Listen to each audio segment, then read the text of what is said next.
Nas quase 5 décadas de atividade e ação social, a Palas Athena vem promovendo significativas transformações através da sua vocação, que é contribuir para o aprimoramento da convivência humana por meio de ações educativas. Saberes tradicionais e saberes inovadores coexistem e se articulam para promover e desenvolver potenciais criativos, inclusivos e solidários da sociedade brasileira. O programa Valores da Convivência é oferecido gratuitamente para os assistentes sociais e professores da Rede Pública de São Paulo. Ao longo de um final de semana, os participantes vivenciam 10 horas de workshops presenciais na Palas Athena, conduzidos por uma equipe multidisciplinar de professores. Em agosto de 99, a professora Lia teve a ideia de fazer um projeto para os professores, né? Valores foi até 2009, até 2009. Em 2012, a gente começou de novo com o projeto, e aí já não era mais Valores que não tem preço, era o projeto Valores da Convivência. Aí fizemos 2012, 2013, 2014, depois esperou um pouquinho e começou de novo em 2017. Nesse ano, a gente tem através do Núcleo de Cultura de Paz, tivemos a possibilidade de, através do gabinete da Secretaria de Educação e do gabinete do prefeito, de conseguir apoio para trazer os nossos profissionais de educação para o Valores da Convivência, né? Por entendermos também que tudo que é oferecido nesses 6 seminários, né, do programa facilitam muito a dinâmica dos profissionais no cotidiano, né? Não só no fazer profissional, mas também na vida pessoal. Então, acho que o maior ganho, o maior presente do Valores da Convivência, além de trazê-los aqui, é poder vê-los lá tocando outras práticas.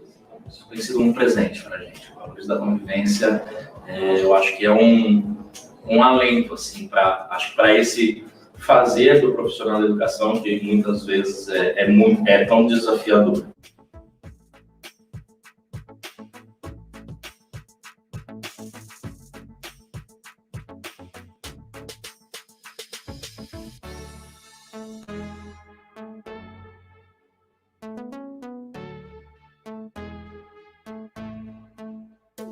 A Palas Athena é uma organização sem fins lucrativos e não conta com financiamento público ou privado.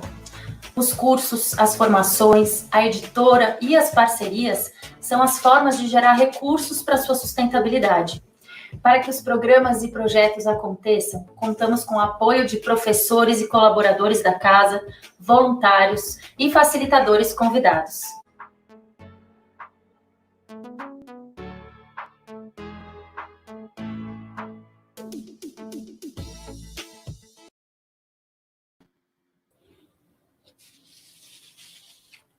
Bom dia, bem-vindos a todos, a todas, bem-vindos ao programa Valores da Convivência, na web, que nesse período de distanciamento social está sendo transmitido no canal da Palas Athena. Lembrando que ele vai ficar gravado, então caso alguém não consiga assistir inteiro, vocês podem avisar ou mesmo assistir depois. Hoje nós teremos a honra de receber o psicólogo José Carlos Ferrinho, especialista em envelhecimento e das relações intergeracionais. Pela estrutura e dinâmica da apresentação, hoje nós vamos fazer de uma forma diferente. Então, aqui, né, quando a gente fala, vocês fazem as perguntas, os comentários, normalmente o apresentador responde no momento. Hoje vai ser um pouquinho diferente, então, eu vou estar anotando essas questões, comentários, vocês continuam fazendo normalmente, e quando ele terminar a fala, a gente volta com as questões, ok? Então, agora, vou lá para o fundinho, anotando as questões, e José Carlos fica com vocês. A tela é sua, José Carlos. Muito obrigado, Sandra. Antes de mais nada, eu gostaria de agradecer o convite da Associação Palas Athena. espaço que eu frequento já há alguns anos, espaço onde encontrei muitos amigos, pessoas especiais mesmo, preocupadas com a chamada cultura da paz, e tive também a satisfação de ser aluno da professora Lia Disken, na formação de práticas meditativas. Recomendo às pessoas conhecerem a Palas Athena, seus cursos, suas oficinas. Então, muito obrigado pelo convite. Vamos falar aqui de cooperação e conflito entre gerações. Significa pensar as relações familiares, significa pensar as relações entre mais velhos e mais novos na sociedade, nos seus vários espaços sociais, escola, além da família, claro, né? Escola, trabalho, nas ruas, nas praças, no transporte público, nas instituições socioculturais. Tudo isso, então, compõe esses estudos a respeito da intergeracionalidade. Qual que é a importância deles, o que é importante pensar a esse respeito. Como a Sandra avisou, nós vamos abrir o espaço para as perguntas ao final, porque assim eu consigo, então, desenvolver o meu percurso, falando um pouco de cada um desses aspectos, de modo que, no caso, as pessoas poderão ter, então, a ideia do conjunto, né, do tema, desse campo de conhecimento, para melhor elaborarem suas perguntas. Mas, na medida que eu estiver falando, podem, claro, já postar suas perguntas, porque a Sandra, como ela mesma avisou, ela vai anotando para a gente poder, então, conversar no final. Então, vamos lá. Primeiramente, eu queria discutir um pouco essa ideia de geração, né? O que significa esse conceito, o que a gente entende por geração. E recuar um pouquinho no tempo para dizer que nem sempre se entendeu geração como hoje ela é entendida. Vamos recuar um pouquinho. Eu vou pedir para colocarem, eu vou falando e vou pedindo para serem colocados os slides, então nós vamos intercalar a apresentação do slide com a volta comigo aqui para a tela, e assim nós vamos seguindo a palestra. Muito bem.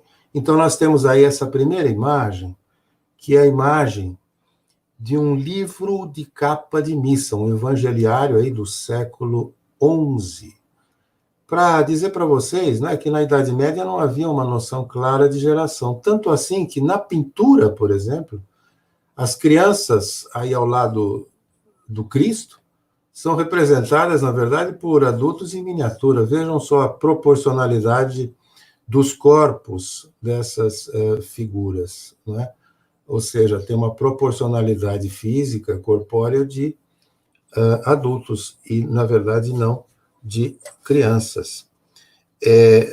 Podemos passar direto agora para o slide seguinte, o slide número 2, e lembrar o seguinte, que naquela época, conforme o Philippe Herrier, um historiador importante, não havia uma noção precisa, né, do que caracteriza uma criança ou um adolescente. Até o século XVIII, as fases da infância e da adolescência se confundiam, como se pode ver aí nesse slide, né, como vimos. Né? Nos colégios, as palavras latinas puer e adolescens eram empregadas indistintamente. Até foram conservados documentos de alunos em que um jovem de 15 anos é descrito como um bonus puer, ou seja, uma boa criança, ao passo que outro mais novo, de 13 anos, foi classificado como optimus adolescens, um ótimo adolescente, no caso. Pode voltar para mim, pessoal. Então, ao longo dos séculos seguintes, nós tivemos muitas transformações na vida familiar e na vida comunitária, de um modo geral. Algumas dessas mudanças resultaram na criação de certas expectativas e certas normas específicas para cada fase da vida, não é? Além também do estabelecimento de espaços sociais exclusivos para cada geração. Aquela ideia de criança na escola, adultos no trabalho, idosos nos centros de convivência, nas instituições de longa permanência, enfim. Tivemos, então, né? Vocês podem pôr o slide 3, por favor, explicando melhor aí, né, o que nós estamos colocando. Então, tivemos aí, a invenção da escola no século XVIII, no século XIX, definição de adolescência. Stanley Hall, no final do século XIX, começa a teorizar sobre a adolescência, preocupado exatamente com essa característica, turbulência dessa fase da vida. Tivemos a criação da figura do aposentado no começo do século XX, fruto, né, vamos dizer assim, dos movimentos operários, dos movimentos, enfim, em todo esse processo de conquista trabalhista, o operário, o trabalhador, conquistou o direito de, depois de certa idade, não mais trabalhar, receber sem trabalhar, né? E a figura do aposentado está muito próxima da figura do velho. Portanto, aí estamos inaugurando, então, um novo estatuto, novas regras e tal, para essa fase final da vida. No século XX, aí sim, a gente tem uma invenção propriamente da velhice, a partir dos anos 20, os primeiros estudos aí da chamada gerontologia, não é? Começam a se desenvolver. E nos anos 1960, tivemos a invenção, entre aspas, da chamada meia-idade. Vocês se lembram, os mais velhos, evidentemente, da turbulência dos anos 1960. Né? Nós tivemos aí a explosão de movimentos de juventude, rebeldia juvenil, contra a autoridade do Estado, contra as ditaduras latino-americanas, o movimento hippie nos Estados Unidos contra a guerra do Vietnã, o maio de 68 na França. E esses movimentos todos, né, despertaram atenção para essa juventude e a dificuldade dos adultos de lidar com ela. No caso dos adolescentes, os seus pais normalmente estão situados entre a fase de adulto jovem e a fase da velhice, ou seja, estão naquela fase intermediária chamada de meia-idade. Então, essa tal meia-idade foi bem problematizada nos anos 60. Né? Então, isso tudo para mostrar como que vai evoluindo essa ideia de geração, como é que ela vai sendo trabalhada. Vamos ver, então, o próximo slide. Então, aí nós temos um conceito de geração que é aceito, assim, pela maioria dos estudiosos do assunto, como um conjunto de pessoas com idades próximas e experiências de vida parecidas, que interpretam do mesmo modo os fatos do momento histórico que vivenciam, se identificando entre si e por sentimentos, ideias, emoções, valores éticos, atitudes e comportamentos. Antes de voltar para mim, eu vou pedir para passar o próximo slide, não é? Que é o slide número 5, é isso, pessoal? Por favor. Não, volta, pode voltar um pouquinho. Vocês desculpem, a gente aqui não tem também a pretensão de ter um padrão Rede Globo sem defeito algum. De vez em quando a gente vai cometer uns pequenos deslizes, porque somos todos aprendizes no uso aqui dessa ferramenta, né? Então, nós temos visto aí o conceito de geração, e agora eu quero que voltem para mim, por favor. Então, nós temos outros grupos etários, por exemplo, formado por pessoas mais velhas, né, que poderão interpretar os mesmos fatos de modos diferentes. É interessante ver isso, quer dizer, uma geração é composta por pessoas que têm uma visão da realidade semelhante. Mas, assim, em relação aos mesmos fatos históricos, é possível que os mais velhos, por exemplo, que já viram acontecimentos semelhantes mais vezes na vida, 2, 3 vezes, tenham um outro olhar. Por exemplo, aqueles que presenciaram as turbulências políticas dos anos 60 podem ter uma visão um pouco diferente dos jovens que estão vendo essa nossa nova turbulência política dos anos 2020. Então, há toda essa diferenciação. Aí, então, passamos a fazer algumas considerações em relação à família, né? Quais têm sido as mudanças mais recentes na família? Apenas para ficar nas últimas décadas, é importante lembrar que tivemos até os primeiros anos de industrialização, né, na sociedade pré-capitalista, uma família extensa, com várias gerações, que ia desde do bisneto até, às vezes, ao bisavô, né, muitas gerações convivendo sob o mesmo teto. Né? Com a necessidade de uma maior mobilidade de mão de obra, com a industrialização, a família nuclear foi uma necessidade, então, da indústria, uma necessidade da economia. A família nuclear, pai, mãe, filho, como vocês sabem. E, atualmente, o que acontece com a família? Acontece uma variação muito grande de composições. Não é? Além da família nuclear, nós temos hoje, em muitos casos, a volta da família extensa. Por quê? Porque os jovens têm mais dificuldade de conseguir emprego, ficam mais tempo. Né? Há um processo de dependência que se estende mais. Há um número maior do que algumas décadas atrás de separações conjugais. As pessoas se separam hoje mais facilmente, de modo que acabam, então, retornando muitas vezes à família de origem, e às vezes com filhos. Então, a família volta a ficar grande, a família volta a ficar numerosa. Então, por esses fenômenos todos, temos hoje família nuclear, família extensa, casais que moram sozinhos, né, casais homoafetivos, enfim, toda uma sorte de variações. O que pode ser interessante, né? Na verdade, tem um lado luminoso todas essas transformações, que é o fato de as pessoas terem mais liberdade de escolha do tipo de estilo de vida que pretendem ter. Né? Vamos ver o slide 5, por favor? Então, e aí a gente se coloca, né? A gente coloca essa questão para nós mesmos. Né? Como vivem as gerações na sociedade atual? O que prevalece nelas? Né?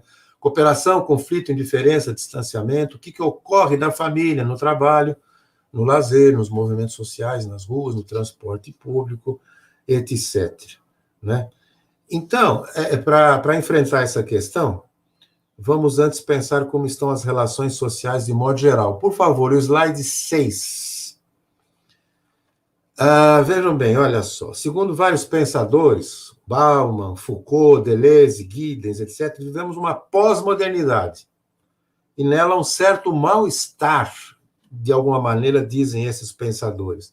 E eles falam isso parafraseando o Freud dos anos 20, que estava muito abatido, muito decepcionado e pessimista em relação à sociedade europeia, logo após a Primeira Guerra Mundial. E ele falou, então ele usou esse termo mal-estar na civilização para escrever um dos livros dele. Então, hoje, novamente, muitos pensadores falam que há um certo mal-estar nessa sociedade contemporânea. Vamos ver, então, no slide 7, o que em síntese, dizem esses pensadores. Falam que, hoje em dia, não se acredita mais no progresso, na racionalidade, no poder da razão, né, que era um ideal do iluminismo, nas teorias libertárias, as sociedades utópicas e tal, ou seja, um certo pessimismo. Dizem que o individualismo, não é, que já era uma característica da modernidade, se exacerbou, ficou mais intenso. As pessoas estão muito voltadas para si. O consumismo acelerou muito. Muitas pessoas tentam vencer seus estados depressivos, se enchendo de compras, né, no shopping center. Falam também de uma exacerbação de uma ética hedonista, ou seja, aquela busca pelo prazer, aqui e agora, já imediatamente, sem paciência de construir as coisas, como uma outra característica desses nossos tempos. Um relativismo dos valores, uma descontinuidade, o que vale para hoje não vale para amanhã, e isso pode ser muito danoso para a juventude, que fica sem um norte.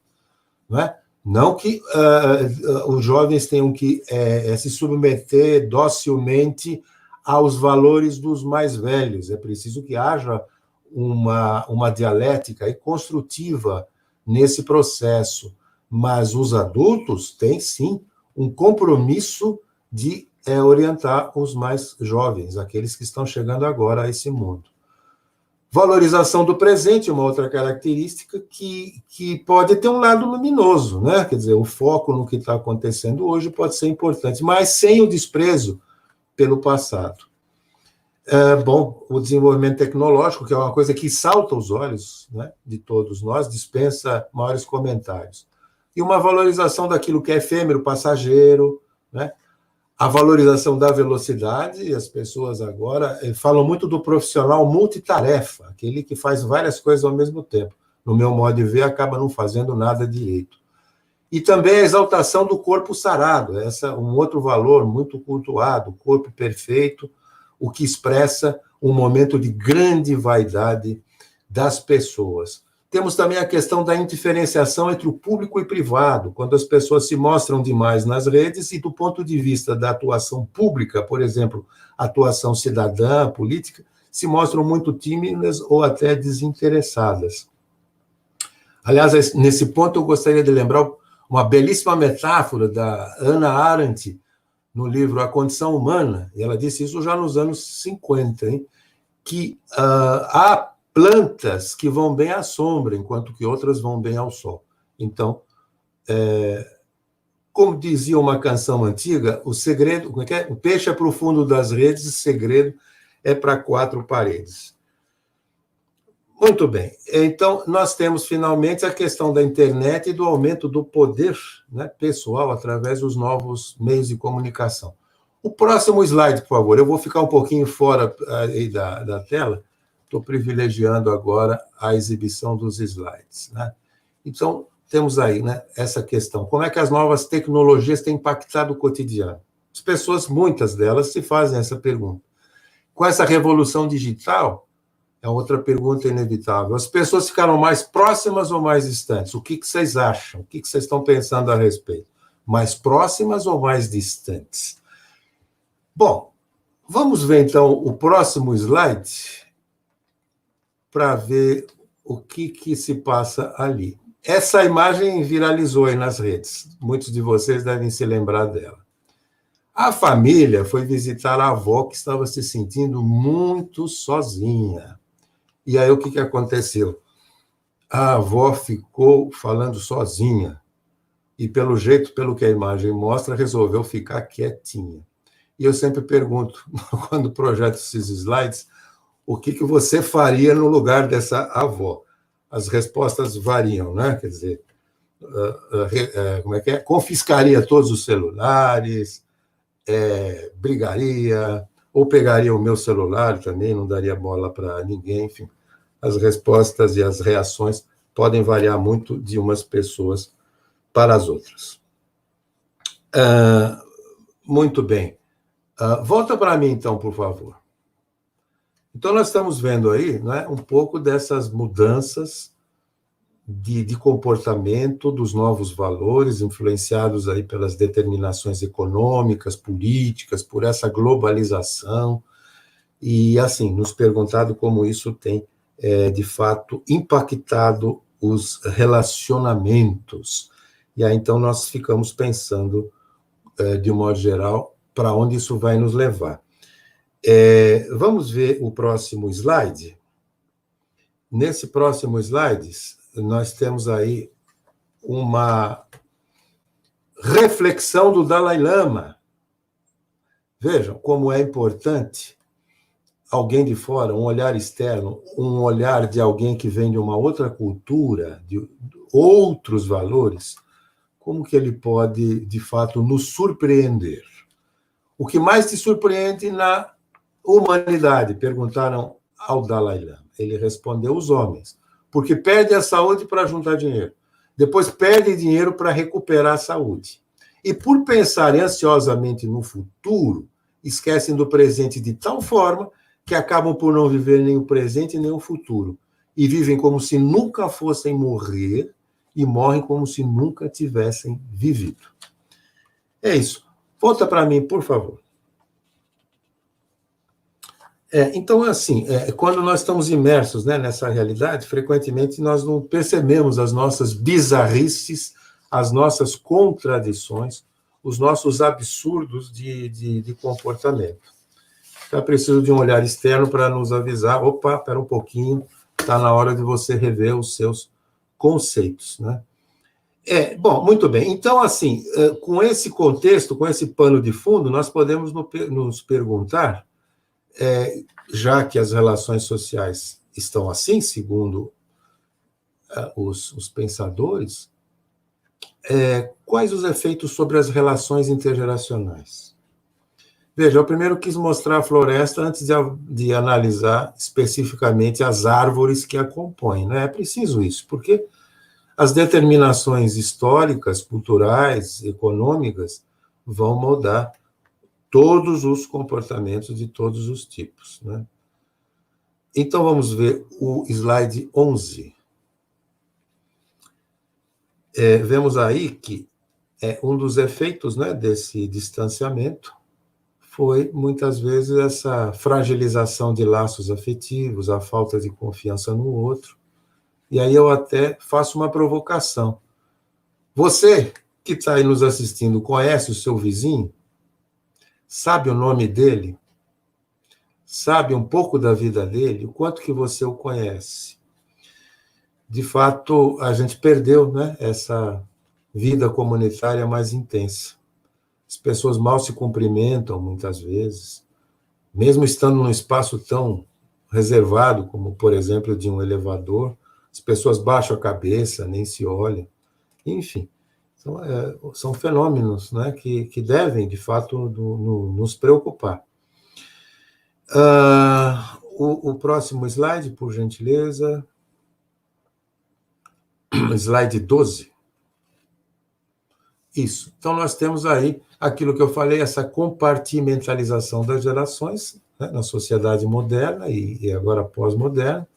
Crianças na escola, adolescentes com suas turmas, adultos jovens no mundo do trabalho e idosos. Para os idosos foi aí, não é? Foram criados vários espaços conforme o quê? Conforme seu estado de saúde, conforme seu grau de dependência, de independência física e mental. Então, nós temos os centros de convivência, que, né, começaram lá pelos anos 60, no SESC, as faculdades abertas, que começou também no SESC, depois se espalhou para muitas faculdades, temos mais de 200 faculdades abertas de terceira idade no Brasil, e temos as instituições de longa permanência, para aqueles que estão já num grau avançado de dependência e não podem ou não querem, ou a família não quer com eles ficar. E temos também, eu não coloquei aí, mais um novo equipamento para as pessoas idosas, que são os centros-dia, para aquelas pessoas que estão numa situação intermediária, ou seja, já não tem muita condição de participação independente nos grupos de convivência, mas tem um mínimo de possibilidade de mobilidade para frequentar um local onde possam se socializarem, exercerem algumas atividades com alguma supervisão até de ordem médica. Muito bem. Então, voltem para mim, por favor. Bem, então nós aí temos um outro tema. Eu estou cuidando do tempo, porque aqui o tempo voa, pessoal.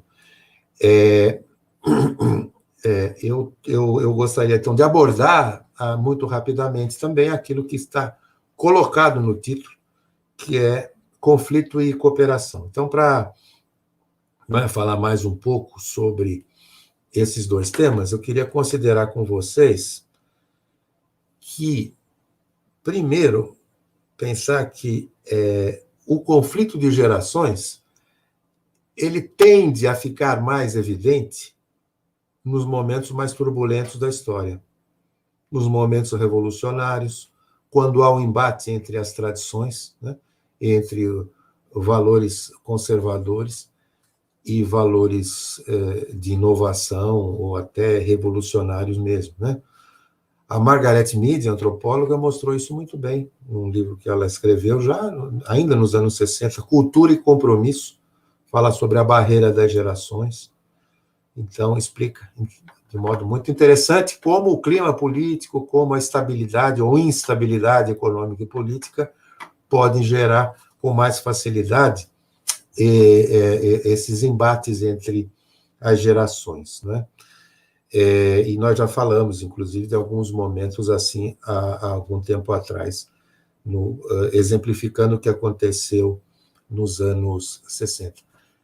Mas uma pergunta que é muito importante, eu acho. O conflito é necessariamente negativo? O que vocês acham?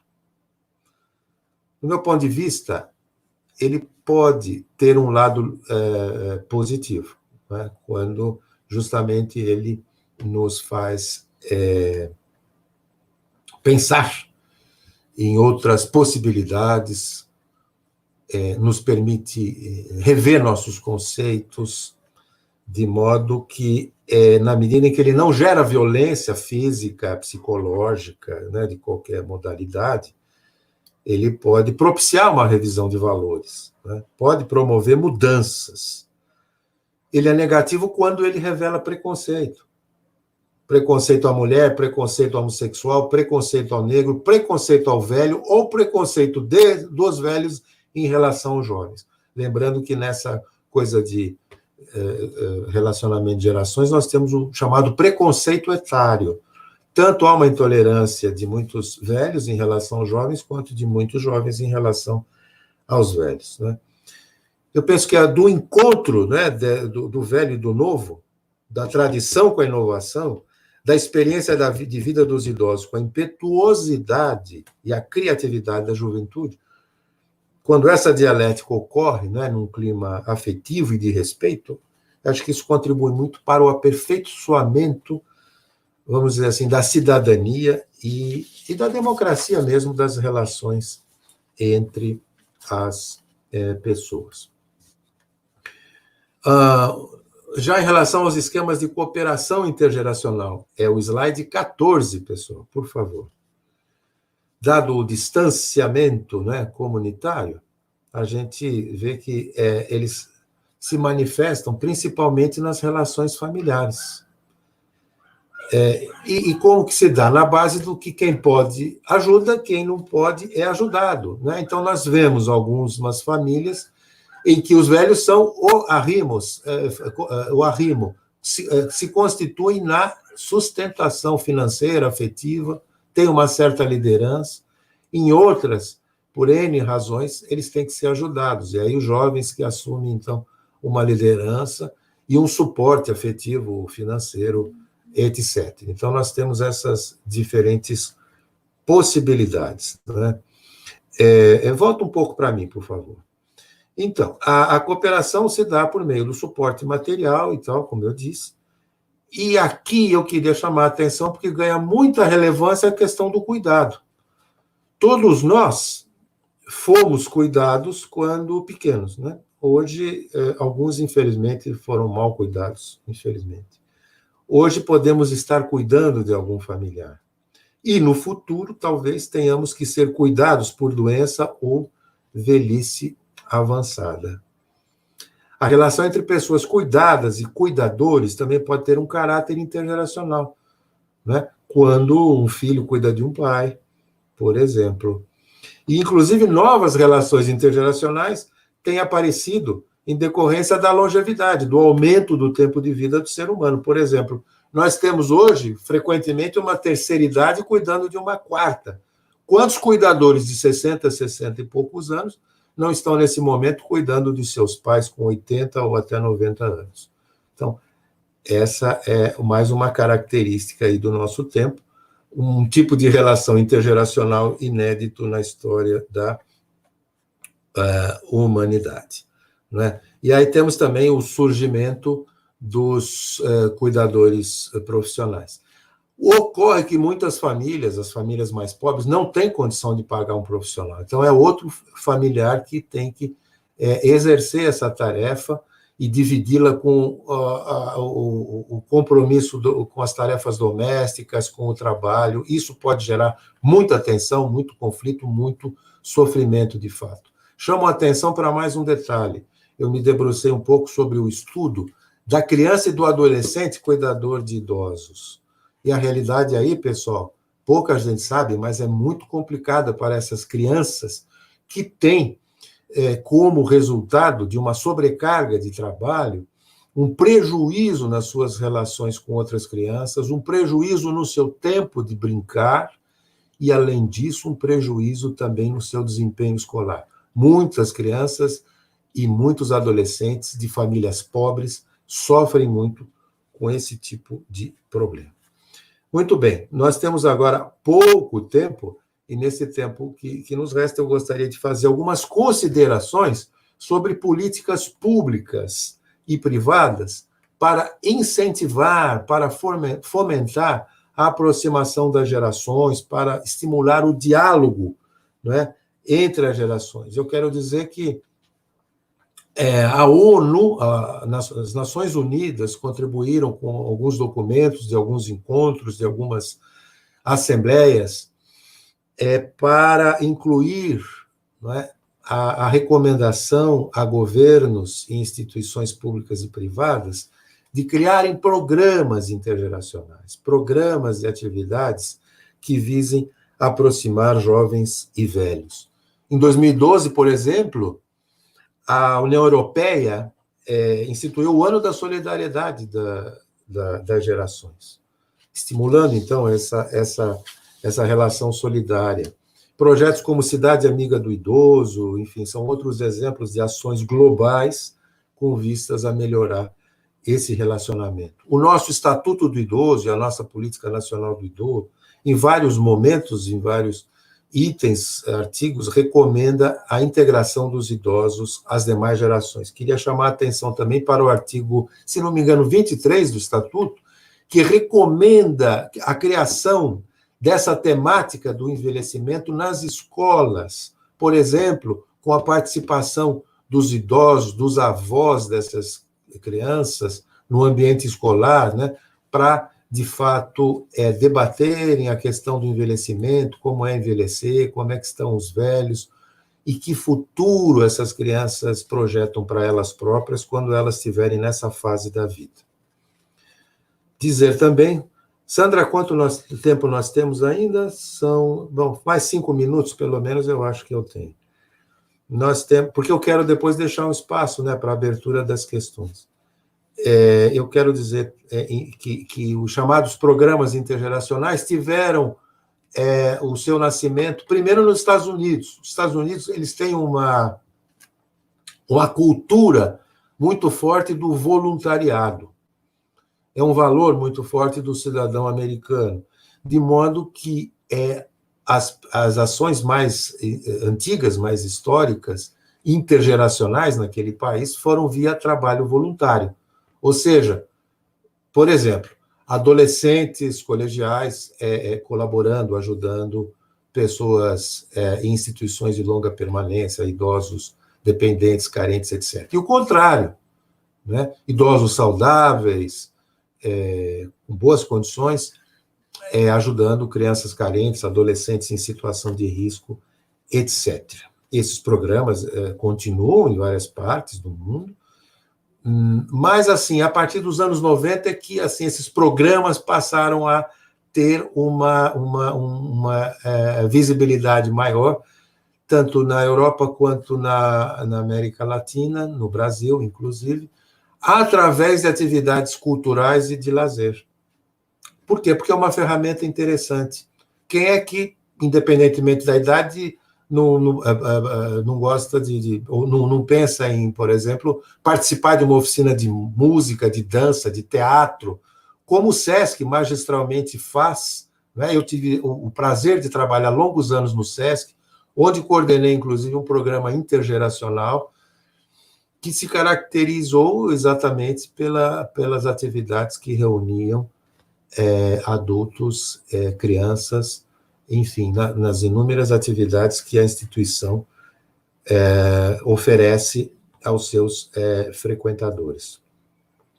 Nesse processo de encontro de gerações, nesses programas, nós temos o chamado, a possibilidade da coeducação entre gerações, ou seja, as gerações aprendem umas com as outras. Os velhos com suas experiências de vida, com os seus valores éticos, quando eles têm, né?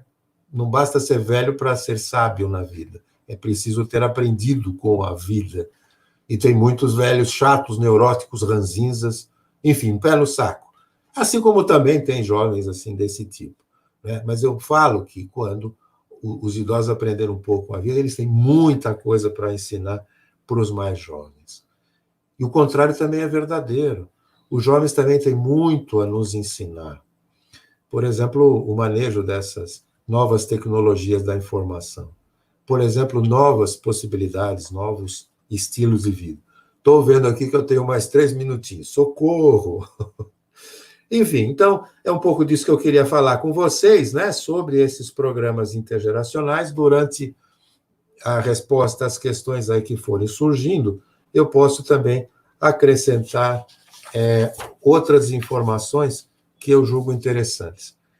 O tempo não permite, mas, assim, eu colecionei, ao longo desses anos, experiências institucionais muito interessantes. Gostaria de mencionar a do Instituto Cairós, lá de Minas Gerais, a cidade próxima ali de Brumadinho, São Sebastião das Águas Claras.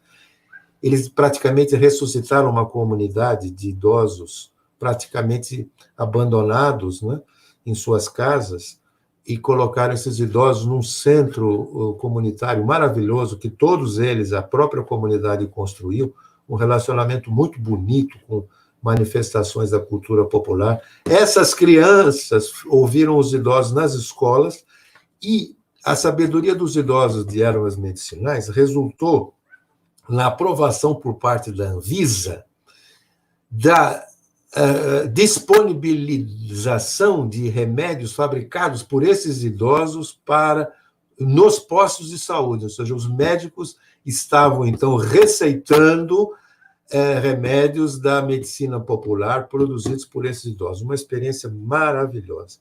Enfim, como esses casos no Brasil e em outros países, nós temos visto aí muita coisa interessante, muita coisa que nos dá esperança, não é, de que essas relações intergeracionais melhorem. Às vezes me perguntam assim, o que eu penso em relação ao futuro desses programas. Eu, sinceramente, gostaria que eles deixassem de existir por não serem mais necessários, né? Isso se a gente conseguir resgatar a força, o vigor, a vitalidade das relações comunitárias um dia. Quem sabe, um dia. Bom, eu acho, então, que eu fico por aqui por enquanto e me coloco à disposição, né, para eventuais questões, eventuais perguntas que vocês queiram me fazer. Tudo bem por aí, Sandra? Tudo bem, José Carlos, tudo ótimo, muitos comentários, perguntas, né, as pessoas todas participando, concordando, complementando o que você está falando, né? Podem discordar também. Pessoal, estou à vontade para discordar também, né? Claro. Agora, então, pela nossa questão do tempo, né, eu juntei algumas perguntas, né, e eu queria começar com uma, que é da Lúcia Fernanda, que ela diz: é correto afirmar que a fase da adolescência hoje está terminando mais tarde? Antes, consideravam seu término aos 18 anos e hoje aos 21. Se sim, tal diferença pode ampliar este conflito entre gerações? Veja, essa marcação cronológica, ela é uma convenção de um determinado momento social. Então, estabeleceu-se que, por exemplo, no Brasil, os maiores de 60 anos têm alguns direitos. Já na Europa, essa idade é de 65, porque em outros países até mais, porque a longevidade é maior e o tempo de independência daqueles idosos, por razões várias, é mais longo. Aqui se instituiu maioridade para algumas coisas, por exemplo, para votar a partir dos 16, outras a partir dos 18, outras a partir dos 21. Então, assim, não vamos nos ater à questão cronológica, porque essa é muito variável. O que vai determinar mesmo são as condições sociais, culturais e econômicas daquele momento. Como eu mencionei agora há pouco, o fato, em razão da escassez de oportunidade de emprego, os filhos tendem a ficar mais tempo na família. E aí acabam, né, prolongando o seu tempo de estudo, etc. E tal. Então, aliás, eu acho que a Lúcia Fernanda foi até assim, otimista, né, dos 21 anos, né, porque pessoas, inclusive, falam que a gente sabe hoje muito filho de 30 anos, né, morando com os pais, por uma série, a chamada geração canguru. Eu também, né, José Carlos, eu não concordo muito com essas coisas de você dividir as pessoas, né, em geração X, Y, Z, né, baby boomer, isso, aquilo, assim, são rótulos, né, mas assim, mas que, como você disse, né, a questão da demora na entrada do mercado de trabalho, né, hoje as condições, e assim, a gente sabe que não vão melhorar, né, principalmente agora, então, que a tendência é que as pessoas fiquem cada vez mais juntas no mesmo ambiente, né, na mesma casa, né, que é o grande desafio, né. O grande desafio. E aí, assim, só para complementar essa questão, eu lembro que... porque a pergunta é se isso pode gerar mais conflito. Pode, sim. Pode. E eu estou lembrando da Grande Família, né? Aquela produção da Globo, que agora está sendo reprisada aí no canal 543, como é que ele chama? O canal Viva. Viva, Tem o Tuco, lembra? O personagem do Tuco. O pai não se conforma. O Lineu não se conforma que o filho, o Tuco, né, está com mais de 30 e continua em casa. Então, essa é uma realidade que a gente vê com muita frequência em muitas famílias. Exatamente. Olha, tem uma questão aqui que eu vou colocar da Regina Salvato, que ela fala a respeito do poder digital que as novas gerações detêm, né, que acabam exercendo um tipo de bullying com relação aos mais velhos, né? Eu acredito que isso, neste momento também, né, que as pessoas estão distantes, isso esteja também gerando alguns conflitos, né, José Carlos? Bullying não só intergeracional, mas bullying intrageracional também, né? Às vezes, por exemplo, as intrigas, as ofensas veiculadas nas redes, elas podem se dirigir a pessoas de outra geração ou às pessoas de mesma geração. De fato, é uma ferramenta que, vamos dizer assim, garante um certo anonimato. É possível, né, num trabalho de investigação policial, chegar aos autores, mas é meio complicado, né? Então, em função, infelizmente, de um mau comportamento, de uma falta, às vezes, de caráter mesmo, as pessoas se agridem, se escondendo a sua identidade através das redes sociais. Isso é extremamente danoso.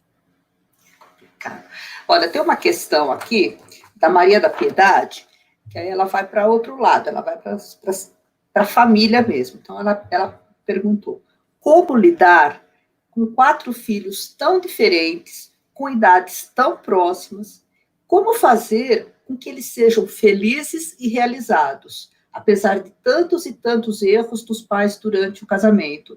Essa é a pergunta de $1 milhão, Zé Carlos. Como fazer para recuperar, para apagar os erros do passado, é isso? Dos casamentos, né? Como que ela diz, como você, 4 filhos com idades próximas, mas totalmente diferentes, né?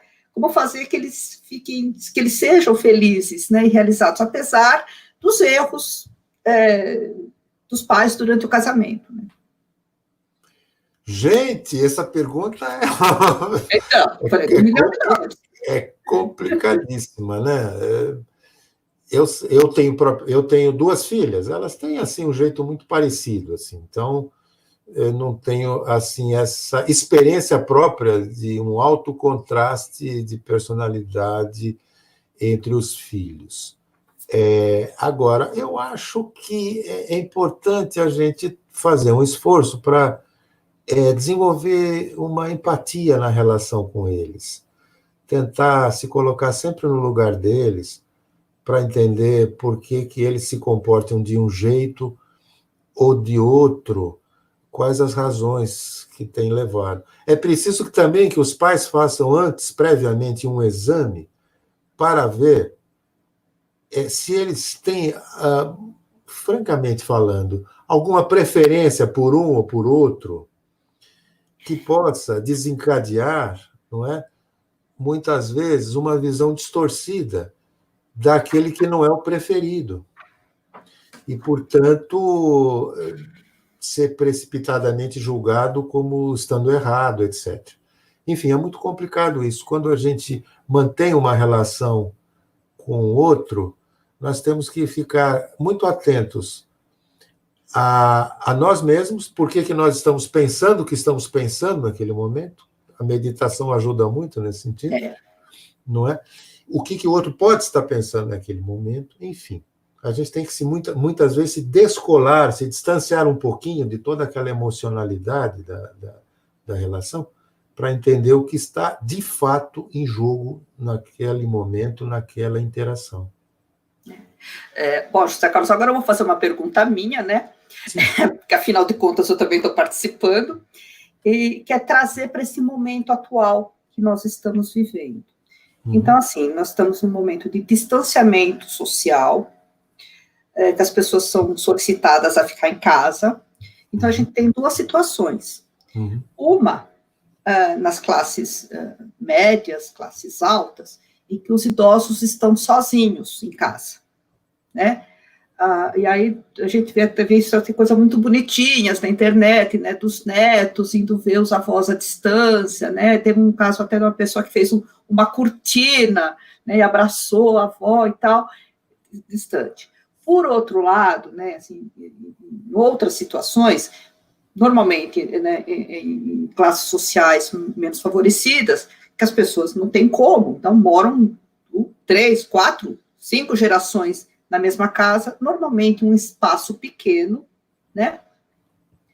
E eu queria que você falasse um pouquinho, né, José Carlos, como lidar, né? Tem esses dois extremos. Então, a pessoa que está sozinha em casa, o idoso, né? Como ele está lidando com essa solidão, e outra, o oposto, né? Como conviver com opiniões diferentes, né? As gerações, acho que assim, isso de várias gerações na mesma casa é o que você falou, né? É o título da sua apresentação, né? A convivência intergeracional. Então, eu queria que você colocasse um pouquinho para a gente, né? Para esse momento único, né? Inédito que a gente está vivendo. Único, inédito, assustador, desafiante. De fato, eu acho que o Brasil tem duas grandes desvantagens em relação à grande maioria dos países no combate a essa terrível pandemia. A primeira é a falta de um comando único nas políticas de saúde. Nós estamos vendo um conflito muito sério entre governo federal, prefeitos, governadores. Isso é terrível, porque desorienta uma população que teve nas suas vidas menos acesso à educação, menos possibilidade de ter um senso crítico, de uma avaliação crítica da realidade. Ou seja, como muito tem se colocado, essa pandemia pôs a nu a gravíssima desigualdade social no Brasil. Isso é uma tragédia, gente. Uma grande tragédia. Nós vemos aí como que nos outros países, nos quais a gente se espelha pelo desenvolvimento democrático, etc., como que há uma compreensão maior da população em relação à questão do isolamento. Não que todos eles cumpram rigorosamente, não, eles têm problemas também. Mas aqui, nós vimos imagens impressionantes de pessoas humildes nas periferias, nas comunidades, não que eles estavam saindo para trabalhar, não, eles estavam saindo para jogar dama, os velhos lá sentados no meio da praça para jogar dominó, os jovens dançando, pancadões, reunindo centenas de adolescentes. Isso é uma loucura, isso é um suicídio coletivo. Então, eu acho que isso é um agravante. Eu estou falando do que acontece para fora da casa, para para fora das quatro paredes, porque dentro das quatro paredes a gente não sabe exatamente, mas deduz que haja muita incompreensão, muito conflito, exatamente porque as autoridades estão fortemente contribuindo para essa desinformação, para essa confusão generalizada. Infelizmente, é o que nós temos visto. Isso mesmo. Bom, nós estamos nos aproximando do final, né, da nossa live de hoje, né? Eu agradeço imensamente, José Carlos, por trazer tanto conhecimento. A gente até comentou, né, que a gente devia fazer parte 1, parte 2, parte 3, o regresso, porque é muito assunto, né, essa questão da convivência intergeracional, né? Então, ou das duas, como a gente fala, as duas pontas da vida, os que estão no meio, né? Os sanduíches, né? Que a gente fala, cuida de filho, cuida de pai. A geração intermediária, né? Intermediária, né? Então, todas as novas formações, né? As novas famílias, né? Que a gente diz, né? José Carlos, que é muito rico, né? Mas também é muito desafiador, né? Sim. Então, eu queria passar para você, né? As suas palavras finais, agradecer a todos novamente por terem participado hoje com tantos comentários, tantas questões pertinentes, né? Infelizmente, a gente não consegue passar todo, né? Mas, assim, uma outra coisa, né? Quando o José Carlos terminar a fala dele, vai aparecer o e-mail dele, então, quem quiser, né, José Carlos, estou tomando essa liberdade, né, de anunciar, quem quiser... Está disponível, numa boa. Mandar por e-mails as questões, sim, por favor, né, sinta-se à vontade. Então, é isso, olha, muito obrigada, e agora com você novamente, José Carlos, para suas palavras. Muito obrigado, Sandra Godoy, pela sua imensa ajuda. Quero agradecer também a Tatiane Debey, a Rosiane Albuquerque, que a gente carinhosamente chama de Rose, são companheiras da Associação Palas Atena. Pessoal, queria que vocês soubessem que fizemos horas de ensaio para que a coisa saísse a melhor possível, porque estamos todos assim aprendendo a utilizar essa ferramenta. E a vocês aí que estiveram conosco até agora, muito obrigado pela atenção, sejam felizes e enfrentem com coragem esse momento difícil, que ele vai passar. Tudo passa na vida, tanto os momentos bons quanto os ruins. É a impermanência, a gente tem que se acostumar com esse movimento, tá bem? Muito obrigado, um grande abraço a todos. Obrigada, pessoal. Até a próxima.